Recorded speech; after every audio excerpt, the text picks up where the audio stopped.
y es un privilegio para mí el poder enseñar la palabra. Y el pasaje que vamos a estudiar en esta mañana se encuentra en la carta de Pablo a los Romanos y en el capítulo 7. Capítulo 7 de Romanos, ahí tenéis la cita en la pantalla y ese es nuestro tema para esta mañana: cómo separarnos del pecado. Aunque nos pueda parecer extraño, hay un conflicto que define al creyente. Un conflicto que evidencia que somos creyentes. Es el conflicto con el pecado. El creyente ha sido liberado de la paga del pecado, pero no de la presencia del pecado. No todavía. El que ha creído en Cristo ha sido liberado de las consecuencias de su pecado, pero no aún del conflicto con el pecado. Y por eso un verdadero creyente está en lucha constante contra el pecado. El pecado que ya no le puede condenar. El pecado que ya no le puede esclavizar. Pero el pecado que aún le puede influenciar. Que aún le puede afectar. Que aún puede llevarle a hacer lo que en realidad no quiere hacer. Este conflicto no lo tiene un incrédulo. El que no ha creído en aquel que murió por el pecador, no cree que el pecado sea un problema. Ni siquiera cree que el pecado sea una realidad. Aunque la realidad es que es esclavo del pecado que practica. Pero para el creyente este conflicto es real. Y es una evidencia de que ha sido redimido del poder del pecado, aunque aún no lo ha sido de la presencia del pecado. Eso es lo que vemos precisamente en el pasaje que vamos a estudiar en Romanos capítulo 7, donde vamos a encontrar a un creyente, y no cualquier creyente, sino el propio apóstol Pablo, pero a un creyente aquí describiendo con detalle su lucha contra el pecado, su conflicto en el que afirma que a veces hace lo que no quiere hacer. Este pasaje nos va a mostrar la realidad de esta lucha, pero sobre todo nos va a enseñar la clave para prevalecer en esta lucha. Ahora, esta es una lucha en la que por el poder de Cristo ya somos vencedores. Nadie puede deshacer lo que Cristo hizo por nosotros. Pero todos nosotros, los creyentes, tenemos que luchar aún contra el pecado que quiere detener lo que Cristo está haciendo por nosotros ahora. Lo vemos en el contexto de este capítulo 7. Si miras por un momento el capítulo 6, Pablo viene hablando en esta carta desde el comienzo acerca de la sustitución de Cristo, algo de lo que hemos cantado, cómo Dios envió a su Hijo para morir en el lugar del pecador, cómo Dios demuestra su amor para con nosotros en que siendo aún pecadores, Cristo murió por nosotros, en nuestro lugar. Esta es la salvación que es la justificación por la fe. Cristo sufriendo las consecuencias de nuestro pecado, nosotros recibiendo el privilegio de la obediencia de Cristo. Y de ahí Pablo continúa para hablar de lo que es la santificación, la vida de santidad del creyente que ha sido liberado del poder del pecado, que ha sido liberado de la esclavitud del pecado, que ya no tiene esa deuda porque Cristo la ha pagado. Pablo dice en el capítulo 6 que diremos entonces, ¿continuaremos en pecado para que la gracia abunde? De ningún modo. De ninguna manera. Pablo es tajante aquí. Nosotros que hemos muerto al pecado, ¿cómo viviremos aún en él? Y por eso en el versículo 11 de este capítulo 6 les exhorta a los romanos: consideraos muertos para el pecado, pero vivos para Dios en Cristo Jesús. ¿Por qué? Porque el propósito de Dios es santificarnos, es hacernos a la imagen de su Hijo. Pablo luego esto lo va a explicar también en el capítulo 8, en este contexto. Es decir, la salvación no consiste solo en la liberación de nuestros pecados, consiste en hacernos como Cristo, en santificarnos. Lo dice Pablo en este capítulo 6, en los versículos del 20 al 22. Porque cuando erais esclavos del pecado, erais libres en cuanto a la justicia, es decir, no vivían para la justicia. ¿Qué fruto teníais entonces en aquellas cosas de las cuales ahora os avergonzáis? Porque el fin de esas cosas es muerte. Pero ahora, habiendo sido libertados del pecado y hechos siervos de Dios, tenéis por vuestro fruto la santificación y como resultado la vida eterna. Eso es lo que el creyente tiene por delante. El propósito de Dios es santificarnos a la imagen de su Hijo. Y esta santificación, Pablo va a explicar que no ocurre de manera instantánea. Es un proceso, es morir al pecado y vivir para Dios. Y por eso Pablo, unos versículos más adelante, los versículos que vamos a estudiar, va a describir su propio conflicto, su propia pelea contra el pecado, para que los romanos puedan entender la cuestión del ya, pero todavía no. La cuestión del ya, pero todavía no. ¿Qué es esto del ya, pero todavía no? Bueno, pues que aunque ya hemos sido justificados, aunque ya hemos sido reconciliados con Dios, todavía no hemos sido liberados de la presencia y de los efectos del pecado. Así que Pablo describe su propia lucha con este propósito, con esta intención. Que los romanos entiendan que para romper con el pecado, para separarse del pecado, deben ser conscientes de la presencia del pecado y del poder de Cristo. Eso es lo que vamos a ver hoy en nuestro pasaje, Romanos capítulo 7, versículo 14, y leeremos hasta el final del capítulo, hasta el versículo 25. Dice así: porque sabemos que la ley es espiritual, pero yo soy carnal, vendido a la esclavitud del pecado. Porque lo que hago no lo entiendo, porque no practico lo que quiero hacer, sino que lo que aborrezco, eso hago. Y si lo que no quiero hacer, eso hago, estoy de acuerdo con la ley, reconociendo que es buena. Así que ya no soy yo el que lo hace, sino el pecado que habita en mí. Porque yo sé que en mí, es decir, en mi carne, no habita nada bueno. Porque el querer está presente en mí, pero el hacer el bien no. Pues no hago el bien que deseo, sino que el mal que no quiero, eso practico.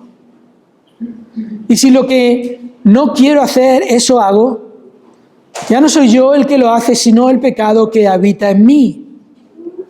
Así que, queriendo yo hacer el bien, hallo la ley de que el mal está presente en mí. Porque en el hombre interior me deleito con la ley de Dios, pero veo otra ley en los miembros de mi cuerpo que hace guerra contra la ley de mi mente y me hace prisionero de la ley del pecado que está en mis miembros.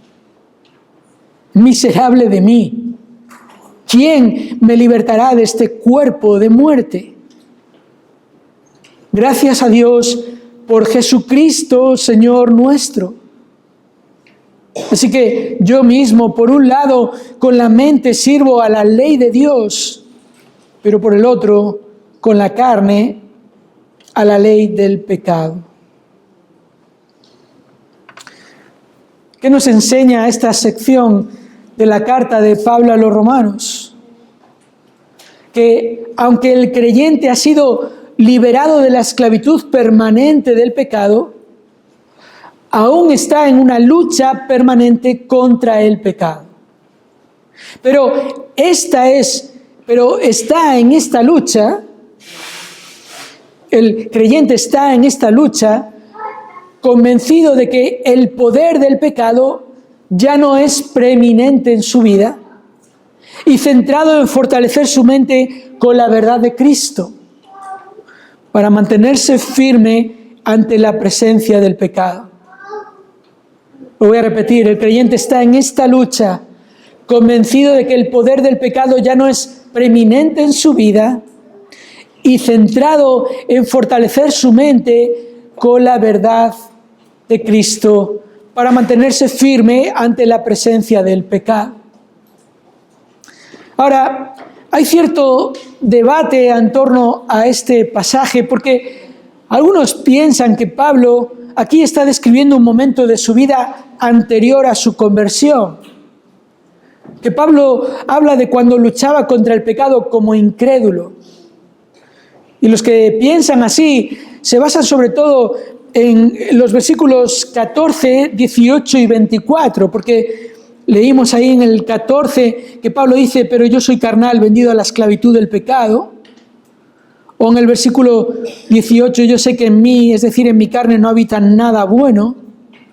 O luego ahí en el versículo 24, verá esta pregunta, ¿quién me libertará de este cuerpo de muerte? Por otro lado, están los que piensan que Pablo habla de su lucha presente con el pecado, como creyente, no como incrédulo. Bueno, ¿cómo lo podemos saber? Primero, el contexto nos ayuda a entender que Pablo ya había dicho que esta lucha estaba en marcha. En el capítulo 6 y versículo 12, les había dicho allí, por tanto, no reine el pecado en vuestro cuerpo mortal.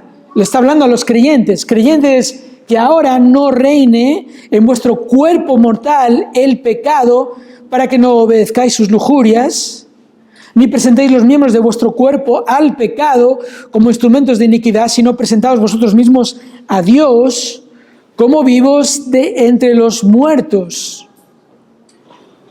Y Pablo había dicho también que la santificación no es instantánea.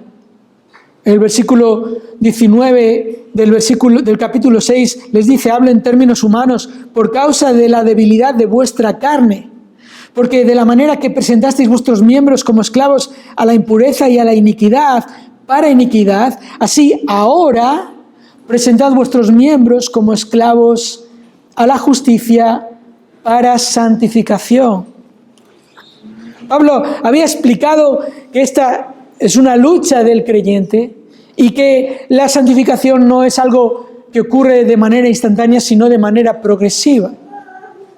Pero además en los versículos anteriores a los que estamos estudiando, en el capítulo 7 y los versículos del 7 al 12, Pablo estaba hablando en pasado y sin embargo a partir de nuestro texto, él habla en presente. Esto es un cambio importante. Notad como Pablo dice en el capítulo 7, versículo 7, ¿qué diremos entonces? ¿Es pecado la ley? De ningún modo. Al contrario, yo no hubiera llegado a conocer el pecado si no hubiera sido por medio de la ley. Porque yo no hubiera sabido lo que es la codicia si la ley no hubiera dicho no codiciarás. Pero el pecado, aprovechándose del mandamiento, produjo en mí toda clase de codicia, porque aparte de la ley el pecado está muerto. Y fijaos, en un tiempo yo vivía sin la ley, pero al venir el mandamiento el pecado revivió y yo morí. Y este mandamiento que era para vida, a mí me resultó para muerte, porque el pecado, aprovechándose del mandamiento, me engañó y por medio de él me mató. Así que la ley es santa y el mandamiento es santo, justo y bueno. Entonces, ¿lo que es bueno vino a ser causa de muerte para mí? De ningún modo. Al contrario, fue el pecado a fin de mostrarse que es pecado al producir mi muerte por medio de lo que es bueno, para que por medio del mandamiento el pecado llegue a ser en extremo pecaminoso. Es decir, Pablo está demostrando que la ley es buena y que la ley lo que hace es evidenciar que el ser humano es el que es malo, el que está muerto. Y Pablo aquí está hablando en pasado, está utilizando los verbos en pasado. También es importante notar cómo Pablo, en su testimonio aquí, está asumiendo un cambio profundo. Un cambio que solo puede explicarse con la salvación. Fijaos en el versículo 22. Pablo dice, porque en el hombre interior me deleito con la ley de Dios. Esto es claro porque un incrédulo no se deleita en la ley de Dios. Pablo, de hecho, lo dice en el capítulo 8 y en el versículo 5. Fijaos, capítulo 8, versículo 5. Porque los que viven conforme a la carne ponen la mente en las cosas de la carne, pero los que viven conforme al Espíritu en las cosas del Espíritu. Porque la mente puesta en la carne es muerte, pero la mente puesta en el Espíritu es vida y paz. Ya que la mente puesta en la carne es enemiga de Dios, porque no se sujeta a la ley de Dios, pues ni siquiera puede hacerlo. Y los que están en la carne no pueden agradar a Dios.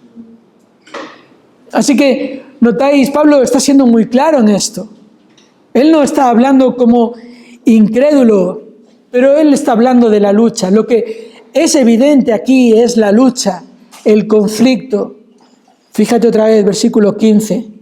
Porque lo que hago no lo entiendo, porque no practico lo que quiero hacer, sino que lo que aborrezco, eso hago. O versículo 19. Pues no hago el bien que deseo, sino que el mal que no quiero, eso practico. O versículo 22, ya vimos, ¿verdad? Porque en el hombre interior me deleito con la ley de Dios. Versículo 23, pero veo otra ley en los miembros de mi cuerpo que hace guerra contra la ley de mi mente. El conflicto es evidente. Y esto solo es posible si se trata del testimonio de un creyente. Un creyente que sabe que Cristo le ha salvado de la paga del pecado.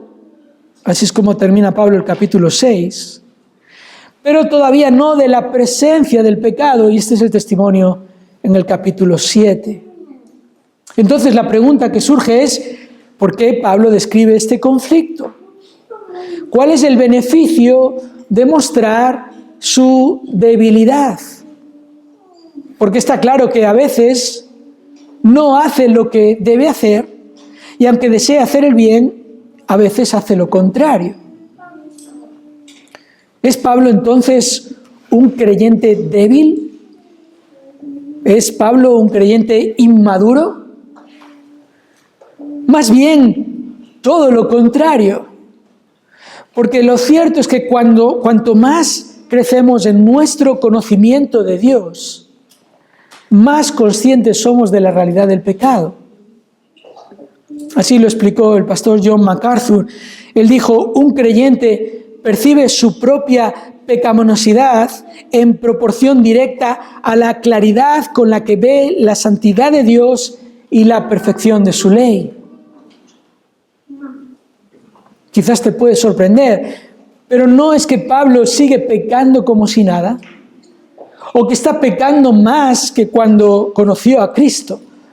De ningún modo. Lo que Pablo está demostrando es su claridad en cuanto a la santidad de Dios.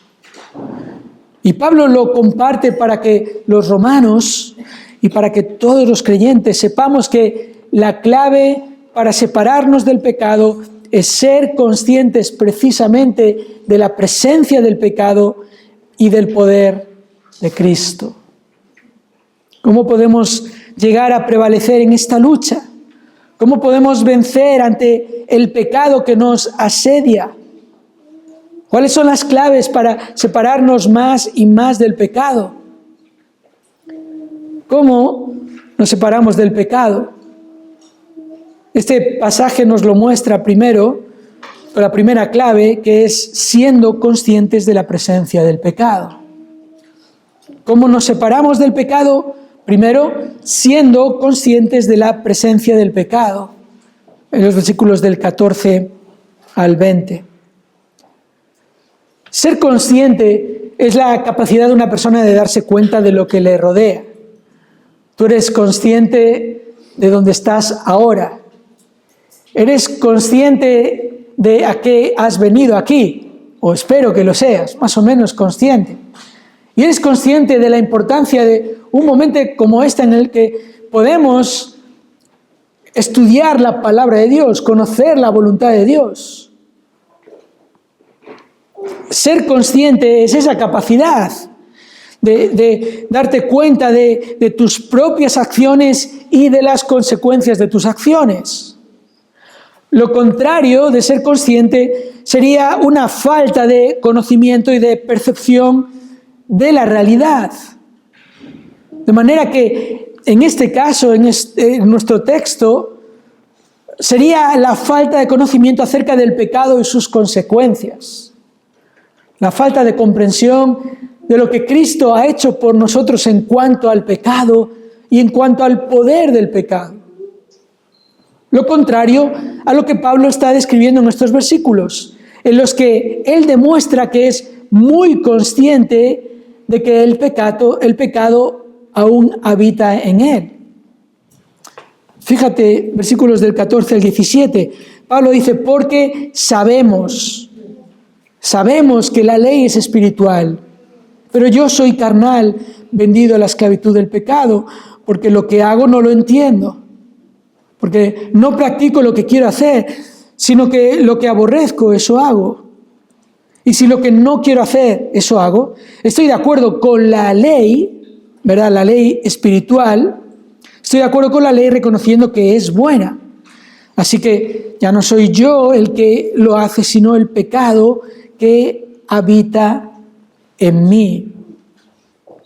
Pablo es consciente de que su nueva naturaleza en Cristo sigue afectada por una vieja influencia.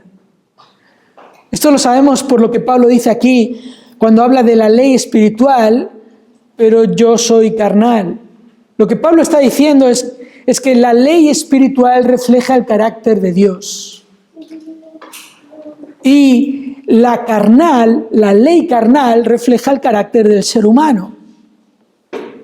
Así que no es que Pablo todavía está en la carne, pero la carne aún está en él. No son dos naturalezas conviviendo y combatiendo, es una vieja influencia atacando y asediando a una nueva naturaleza. Esa nueva naturaleza que desea hacer la voluntad de Dios. Pablo habla de su realidad como creyente, esa realidad en la que él desea hacer el bien. Él desea obedecer la ley que refleja el carácter de Dios. Pero su nueva naturaleza es atacada, de manera que a veces la carne ocasionalmente consigue que Pablo no haga lo que desea hacer, que es obedecer a la ley espiritual. Eso es lo que él desea hacer. Fíjate cómo sigue el texto, versículo 18. Porque yo sé que en mí, es decir, en mi carne, no habita nada bueno. Porque el querer está presente en mí, pero el hacer el bien no. Pablo está describiendo esta realidad, su nueva naturaleza, el querer el bien. Esa vieja influencia, ese pecado que aún está habitando en él, ese hacer el bien que no hace. Versículo 19, pues no hago el bien que deseo, sino que el mal que no quiero, eso practico. Y si lo que no quiero hacer, eso hago, ya no soy yo el que lo hace, sino el pecado que habita en mí. Pablo es consciente de la presencia del pecado.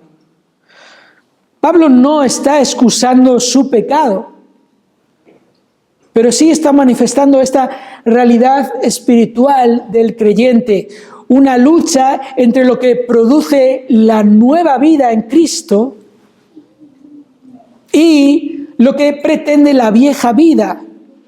Dos deseos que se oponen, dos voluntades que combaten. Pablo había hablado de esto también a los Gálatas, a los que les había exhortado: andad en el Espíritu y no satisfagáis las obras de la carne. Y allí en Gálatas 5:17 dice: porque el deseo de la carne es contra el Espíritu, y el del Espíritu, el deseo del Espíritu es contra la carne, pues estos se oponen, de manera que no podéis hacer lo que deseáis, o de manera que no podáis hacer, o no lleguéis a hacer lo que deseáis. Dos deseos, dos voluntades, pero escucha bien, no dos naturalezas. Pablo no está diciendo aquí que el creyente tiene dos naturalezas que conviven juntas, que es lo que podría llevarnos a pensar este texto si no lo consideramos con cuidado.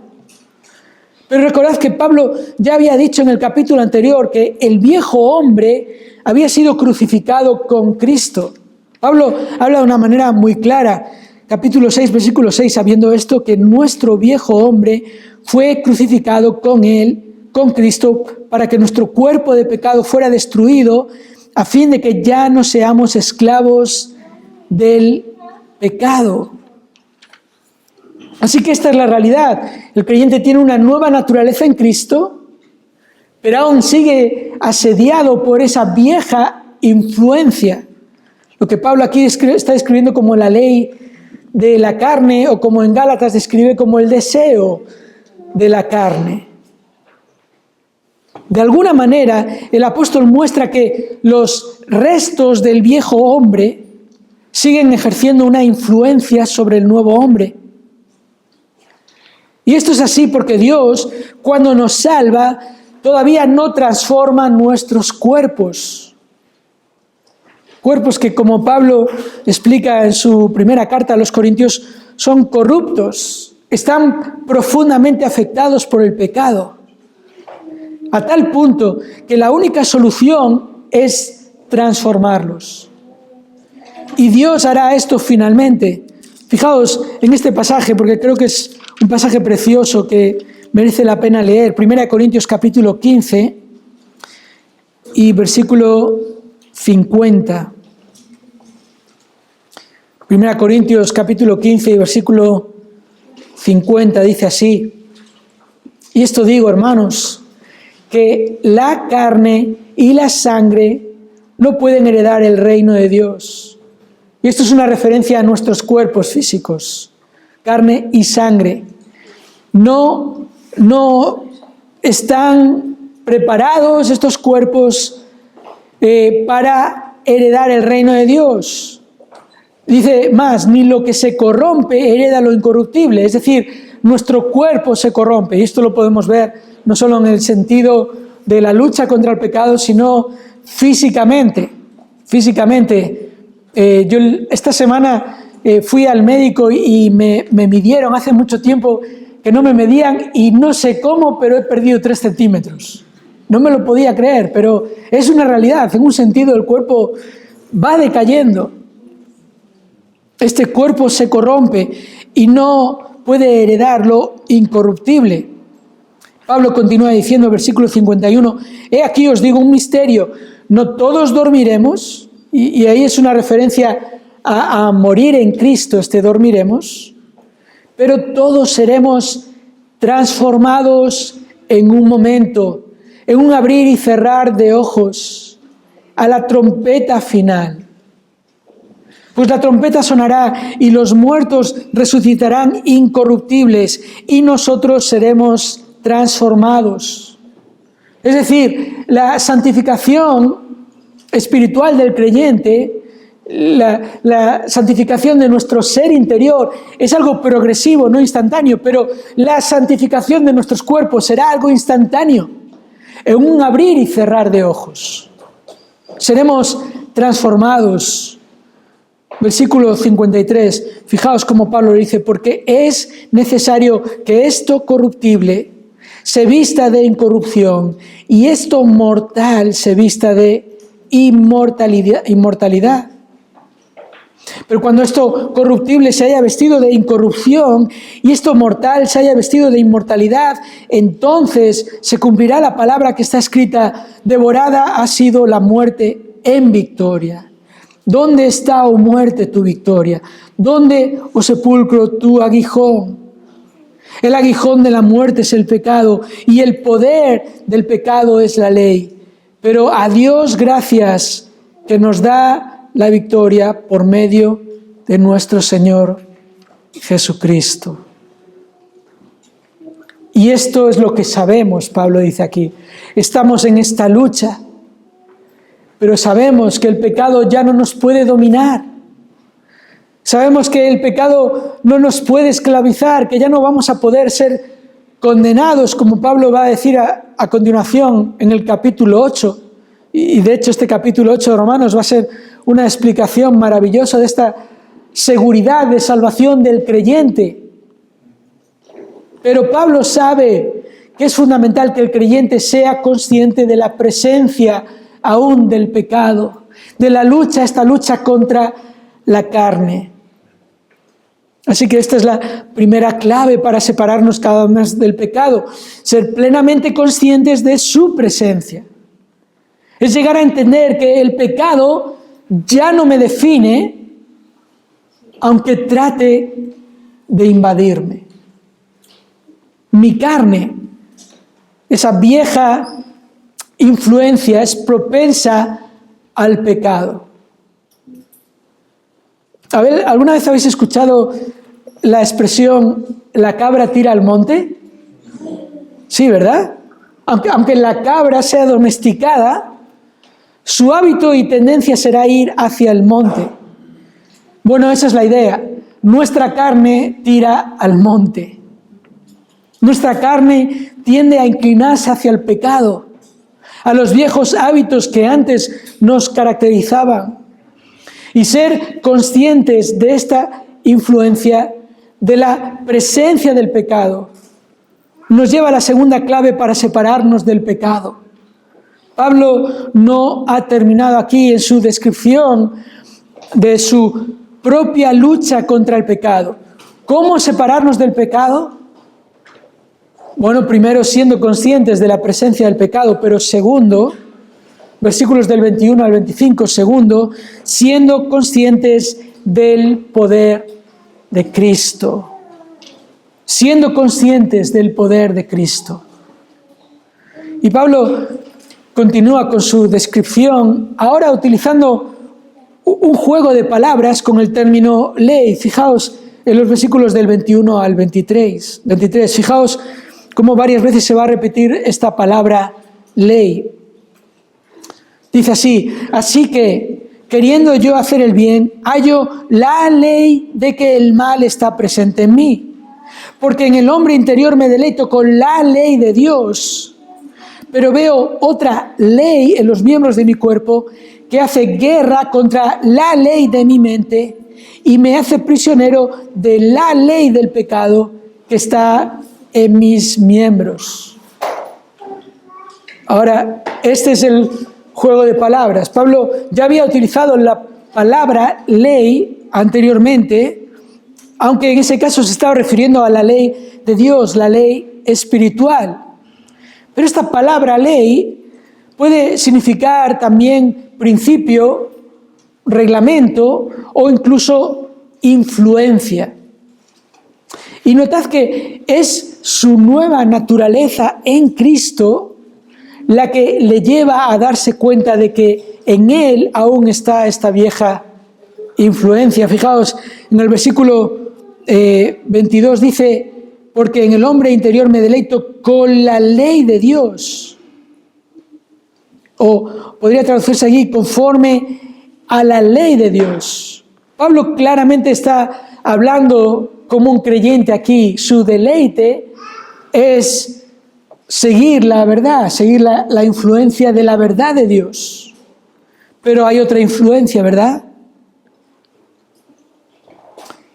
Pablo se da cuenta, esta vieja influencia está aún ahí presente. Veo otra ley en los miembros de mi cuerpo que hace guerra contra la ley de mi mente. Y esto es importante otra vez recordarlo, porque el incrédulo no tiene este conflicto con el pecado. Sencillamente no puede tener este conflicto porque no tiene una nueva naturaleza en Cristo. Es por el hecho de que me deleito con la ley de Dios que soy más consciente de esa otra ley en los miembros de mi cuerpo que me da guerra, que ataca mi mente. Y notad cómo es importante aquí entender la clave de la mente que ha sido renovada por el Espíritu de Dios.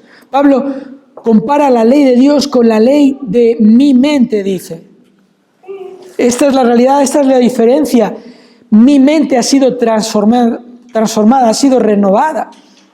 Pablo empieza esta carta a los romanos hablando de la ira de Dios que viene sobre el ser humano que desprecia la verdad de Dios y que en vez de darle honra y darle gracias a Dios, se envanece en sus propios razonamientos y cambia la gloria de Dios por la gloria de la criatura y cambia la verdad de Dios por la mentira.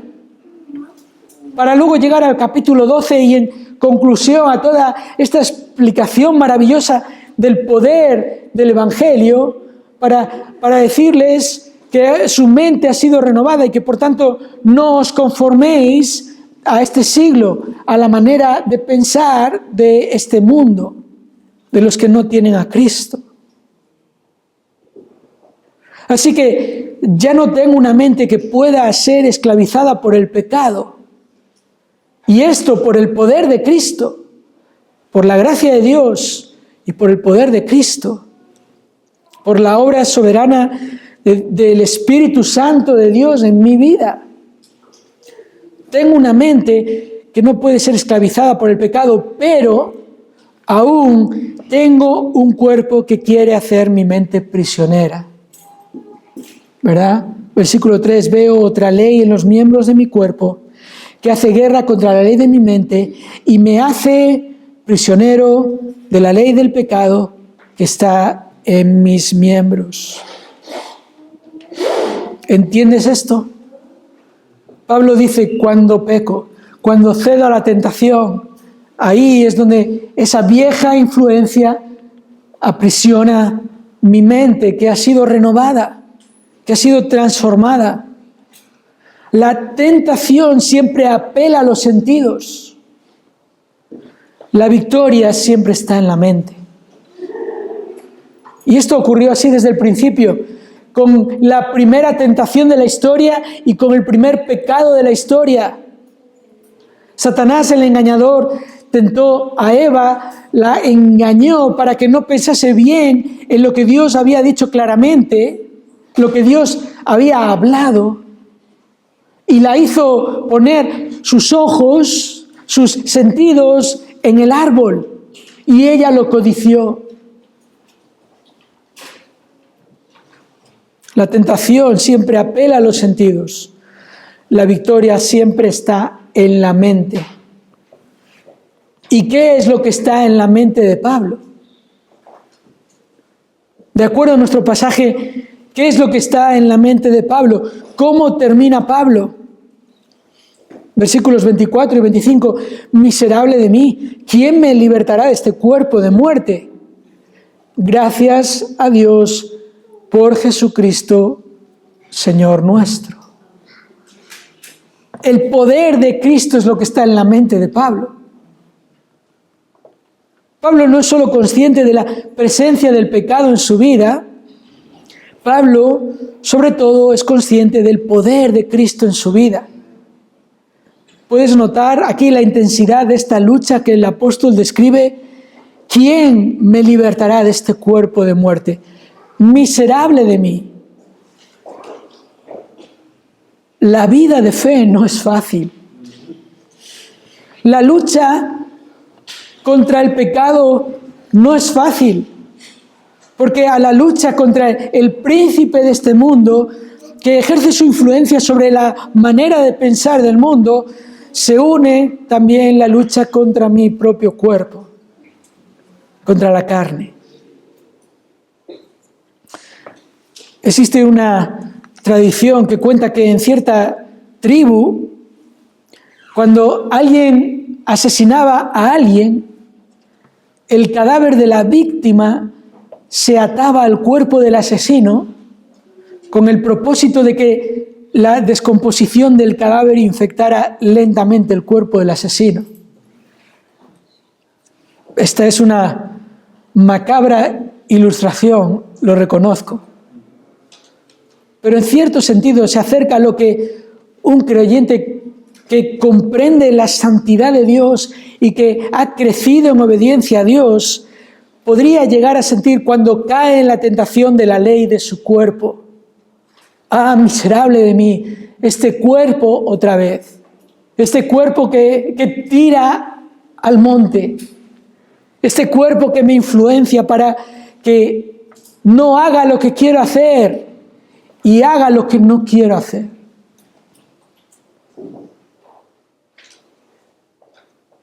¿Quién me librará de este cuerpo de muerte? Este cuerpo que trata de infectarme la podredumbre del pecado. Este cuerpo que trata de llevarme de vuelta a una esclavitud de la que ya he sido liberado por la gracia de Dios. ¿Quién? Jesucristo. Aquel que venció a la muerte. Aquel que resucitó para demostrar que Él tiene ese poder para decir no a la tentación, ese poder para decir no al pecado, ese poder que obró en mí una nueva vida, una nueva naturaleza, un nuevo deseo, un nuevo afecto y una nueva devoción. Así que yo mismo, dice Pablo, por un lado con la mente sirvo a la ley de Dios, pero por el otro con la carne a la ley del pecado. Y Pablo no estaba hablando en términos de me resigno o da igual lo que haga en mi carne, lo importante es en mi mente. No, Pablo no está haciendo esto. Pablo está diciendo, mi realidad es servir a la justicia, servir a Dios. ¿Seguiremos pecando para que la gracia abunde? De ninguna manera, de ningún modo. Pero yo sé que esa influencia está ahí. ¿Entiendes entonces cuál es la clave en este conflicto? ¿Te das cuenta de cuál es el campo de batalla? Es la mente. No hemos visto aquí en el pasaje 5 maneras prácticas de luchar con el pecado. Porque no es la clave. La clave no está en lo que hagas, la clave está en lo que piensas.